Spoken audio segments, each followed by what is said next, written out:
the next development. These are all works that you will be seeing. This in the upper left is our lattice picture, also known as lattice work. This is when he started working with commercially manufactured sheets of glass. There's something called flash glass, where you have a sort of regular pane or sheet of glass at a certain thickness, in this case not very thick, it's about less than 1/4 of an inch. And at the factory, they apply very quickly a layer of molten glass that's a different color, blue, red, yellow, simple colors. And it's flashed onto the glass, so there's a very thin layer of vivid color on top of a layer of either clear or, in Albers' case, milky white glass.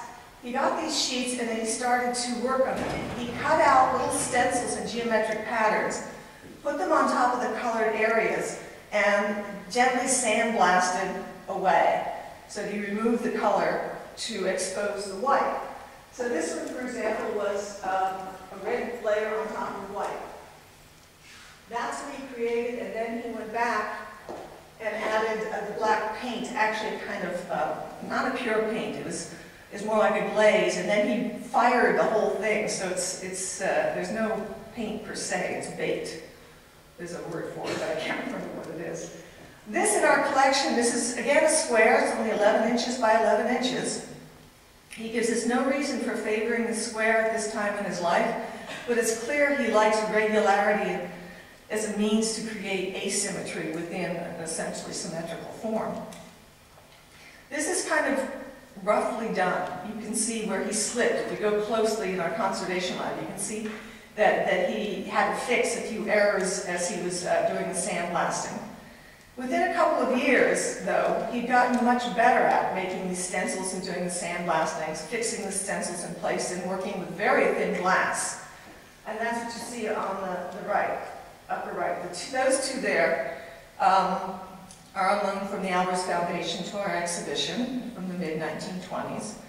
And then at the bottom you see our fugue, which is normally in a hideous corkboard frame, which has mercifully finally been removed. And you will see this one properly shown backlit.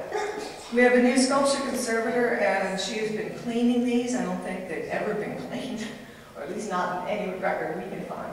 And what she's finding is that when this is properly cleaned and backlit, it becomes almost this pink.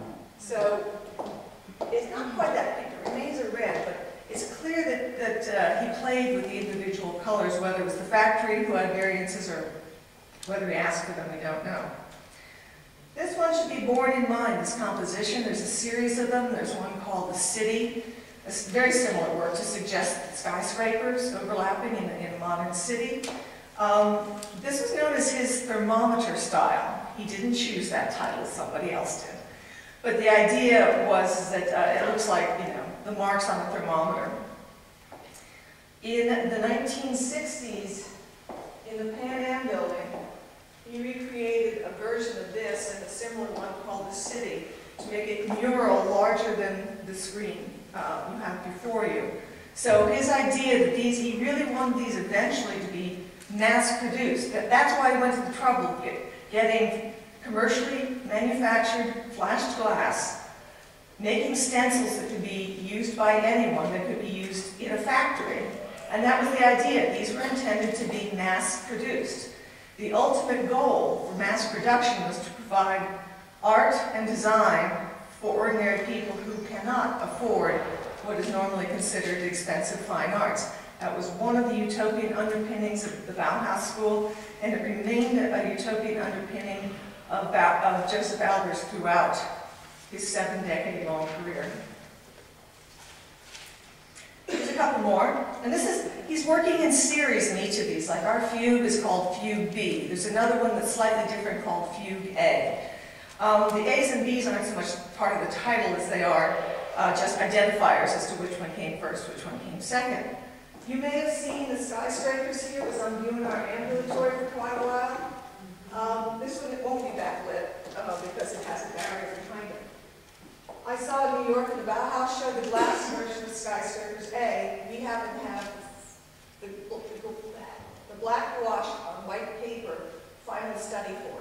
He worked increasingly in series as the 1920s wore on. So we will have the white one, the yellow one, and that one. Down in the right corner, I'm showing you something as an aside, literally. This is a famous creation by Laszlo Moholy-Nagy in 1923, the year that he and Albers took over the teaching of the preliminary course. It's got a formal title, Composition in Enamel, but it's always known as the telephone picture, which is he made a drawing, he made a design on graph paper. Over the phone, he talked to the designer at a factory and said, here's the drawing, and he described it to him over the phone based on the orientation on the graph paper, where the black bar went, where the small bar went, the thickness of the red, the thickness of the yellow, and then said, would you please produce it? And it was in fact produced. Moholy-Nagy never touched it. That's part of that ideology, that utopian desire, that art, if it can be mass-produced, can be available to anyone who wants it. What we have in the same galleries as the glass works are the gouache studies for other glass works that we don't own. In some cases, the final glass work survives and is in another collection far away. Some cases, they don't at all. We have a series of small preliminary sketches. You can see I was working out the different design possibilities. This is the final version in gouache, and this is identical to the glass, but we only have this gouache.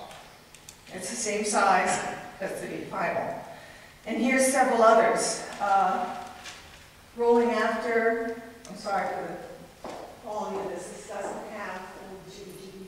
This is a very poor image I got off the internet instead of off our photography department.